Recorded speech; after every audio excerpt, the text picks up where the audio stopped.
Hello everyone, I hope सब कोई ठीक हो। तो आज आपको कोई ब्लॉग नहीं, एक इन्फॉर्मेटिव वीडियो देने वाली हूँ, क्योंकि बहुत दिनों से मुझे कुछ पेरेंट्स, मेरी कुछ दोस्तों ने मुझे क्वेश्चंस कर रहा है कि मैं मेरी बेटी की ओरल केयर कैसे करती थी जब उसका पहला दांत आया। तो मैं इसी के ऊपर आज वीडियो देने वाली हूँ। वीडियो को ज़रूर एंड तक देखिएगा। अगर पसंद आया तो लाइक बटन हिट करना मत भूलिएगा। तो चलिए वीडियो को शुरू करते हैं। तो पहली बात ओरल केयर के बारे में जो बोलना है दोस्तों, बहुत सारे बच्चे हैं जिसके 1 साल के अंदर ही बहुत सारा टीथ आ जाता है, और बहुत सारे बच्चे हैं 1 साल के अंदर कोई भी टीथ आता नहीं है, 2 3 4 आता है। तो जिसके 2 3 4 आता है उसके लिए खास कुछ प्रॉब्लम नहीं होता है। मेरी बेटी के जैसे 1 साल के अंदर 8 दांत उसका आ गया था, तो इसीलिए मुझे उसको एक प्रॉपर केयर देना पड़ता था। पर हाँ, 1 साल के अंदर कोई भी बच्चे को ब्रशिंग प्रोसेस शुरू करना ज़रूरी नहीं है, क्योंकि उसमें वो तैयार नहीं होते हैं। अगर आप ज़बरदस्ती ब्रशिंग प्रोसेस शुरू करवाना चाहते हो तो वो अनकम्फर्टेबल फील हो सकता है। उसके मुंह में आप ब्रश डालोगे तो वो उल्टी भी कर सकते हैं। तो इसीलिए 1 साल के अंदर अगर आपके बच्चे को अच्छा सा टीथ आ गया है तो आप एक काम जो मैं जनरली फॉलो करती थी वो है कि अच्छे से आपके हाथ को क्लीन करके वो एक क्लीन सॉफ्ट एक कपड़ा लेके वो एक फिंगर में लिपटा के गुनगुना गर्म पानी लेके उसमें डिप करके आप उसका गम्स एंड टीथ क्लीन कर सकते हो, क्योंकि 6 मंथ्स के बाद ही बच्चे विनिंग फूड उसका शुरू हो जाता है। तो इसीलिए टीथ क्लीन होना बहुत ज़रूरी है। जैसे बच्चे 1.5 साल का हो जाता है तब एक प्रॉपर ब्रशिंग केयर की ज़रूरत पड़ता है बच्चों की। तो पहला जो क्वेश्चन आता है वो है ब्रशिंग प्रोसेस शुरू करने के लिए कौन सा टूथपेस्ट हम बेबी के लिए यूज़ करें। तो बेबी के लिए जो टूथपेस्ट यूज़ होता है आप कोई भी खरीद सकते हो, बट स्पेशली उसमें होना चाहिए फ्लोराइड फ्री।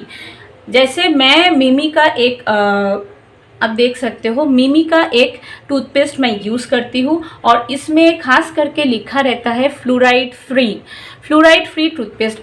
आप मिमी का खरीद सकते हो, मामा अर्थ का खरीद सकते हो, क्योंकि मैं ये 2 ही यूज़ की हूँ तो मुझे अच्छा लगा।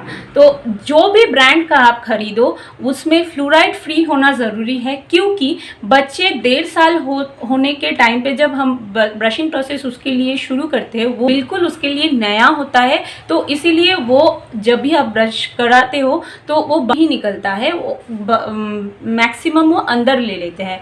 अगर फ्लोराइड फ्री होता है उसका टूथपेस्ट तो उसको अंदर लेने से उसको कुछ हार्म नहीं करेगा। तो अगर आप फ्लोराइड फ्री नहीं लेते हो तो उसमें उसको हार्म हो सकता है। तो स्पेशली आपको ये याद रखना है कि आप फ्लोराइड फ्री टूथपेस्ट ही बेबी के लिए खरीदो। टूथपेस्ट की प्राइस है 149।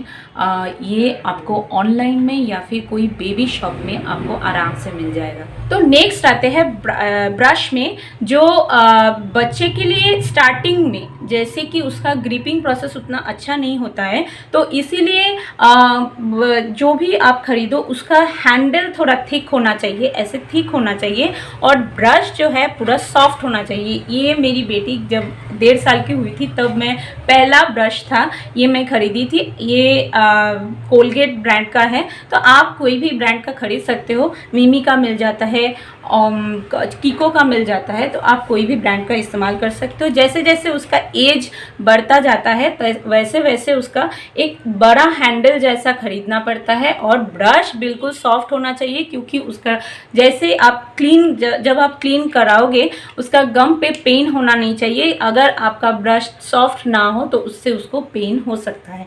तो खास करके मिमी में फ्लेवर मिल जाता है, जैसे कि एक ऑरेंज फ्लेवर है, एक स्ट्रॉबेरी फ्लेवर है।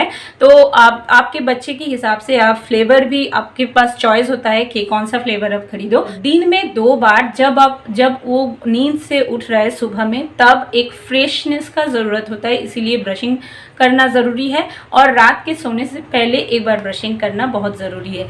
और जब तक आपकी बेबी अच्छे से ये प्रोसेस को समझ ना ले तब तक आपका हेल्प बहुत ज़रूरी है। मेरी बेटी अभी 3 साल है, उसको अभी भी वो टीथ ब्रशिंग तो कर लेते हैं पर अच्छे से अंदर का क्लीन नहीं कर पाते, इसीलिए अभी भी मैं उसको हेल्प करती हूँ अच्छे से ब्रश करने के लिए। तो आपको इसमें थोड़ा पेशेंस रखना पड़ेगा, क्योंकि ये एक ऐसा प्रोसेस है जो कि बहुत सारे बच्चे इससे भागते रहते हैं। अच्छे से उसको अगर आप उसको ज़बरदस्ती उसको एंजॉय नहीं करवा पाओगे तो वो भागता रहेगा और ये प्रोसेस उसको सीखने में बहुत टाइम लग जाएगा।